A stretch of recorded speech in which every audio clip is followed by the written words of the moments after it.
समता, स्वतंत्रता, बंधुता व न्याय या मूळ तत्वावर आधारित धम्म देणारे विश्ववंदनीय तथागत भगवान बुद्ध, भारतीय बौद्ध महासभेचे संस्थापक तथा भारतीय राज्याचे शिल्पकार परमपूज्य बोधिसत्व डॉक्टर बाबासाहेब आंबेडकर या महामानवांना सर्वप्रथम तिरुभार वंदन करतो।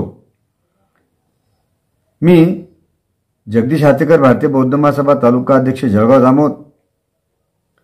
आपण सर्वांना जय भीम, नमो बुद्धाय।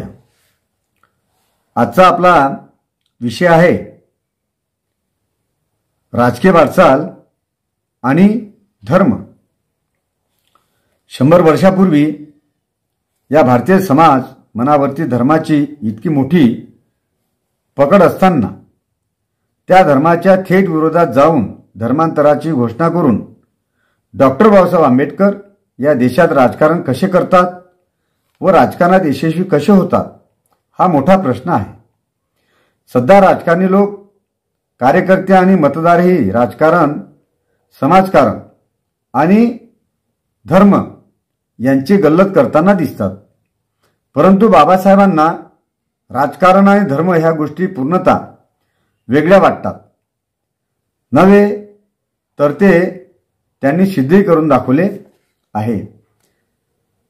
तर या ठिकाणी बाबासाहेबांच्या आयुष्यात आणि त्यांच्या कार्यातून या धार्मिक ध्रुवीकरण करणाऱ्या लोकांनी ही गोष्ट शिकणे, समजून घेणे खूप गरजेचे आहे।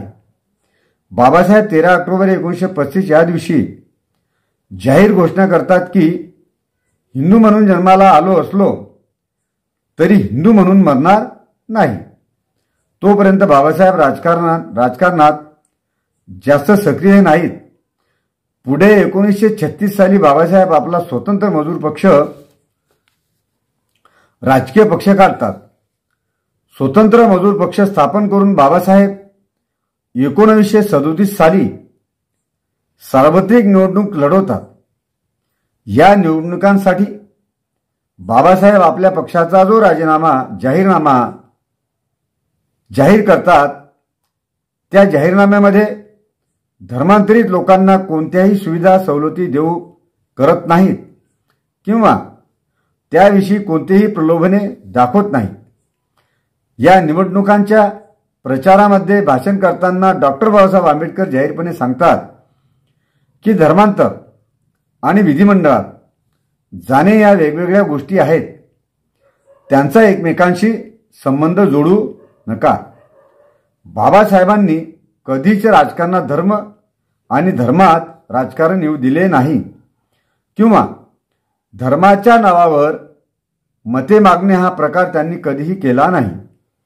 म्हणूनच 1937 साली महाराष्ट्रातून स्वतंत्र मजूर पक्षाचे 1, 2 नव्हे तर 13 व पाठिंबा दिलेले 2 असे बाबासाहेबांच्या पक्षाची एकूण 15 उमेदवार हे निवडून येतात।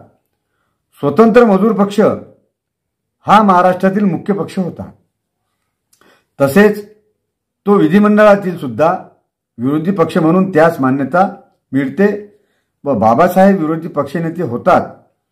बाबासाहेबांनी राजकारणात धर्म व धर्मात राजकारण या गोष्टी अजिबात येऊ दिल्या नाही।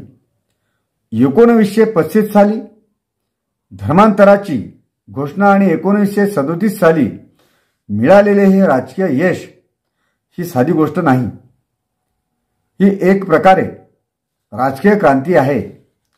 आज 21व्या शतकात आपण पाहतोय की इथं अनेकांना जातीच्या, धर्माच्या पलीकडचे लोक निवडून येऊ द्यायचे नाहीत।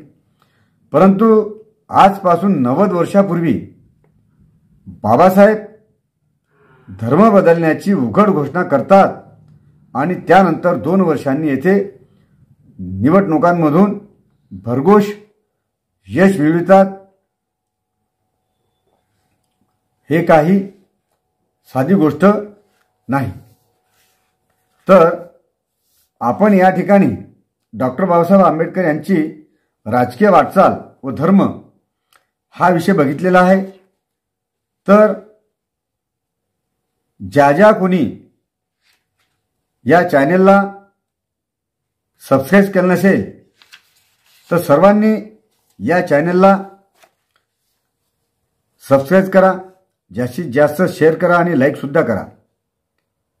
हे चॅनल आपण धम्माचा प्रचार व प्रसार हे उद्दिष्ट डोळ्यासमोर ठेवून तयार केलेलं आहे। डॉक्टर बाबासाहेब आंबेडकर यांचं जे कार्य आहे हे जास्तीत जास्त बहुजनांकडे जावं या उदात्त हेतूने या चॅनलची आपण निर्मिती केलेली आहे। तरी जास्तीत जास्त या चॅनलला शेअर करा अशी अपेक्षा करतो। नमो बुद्धाय, जय भीम।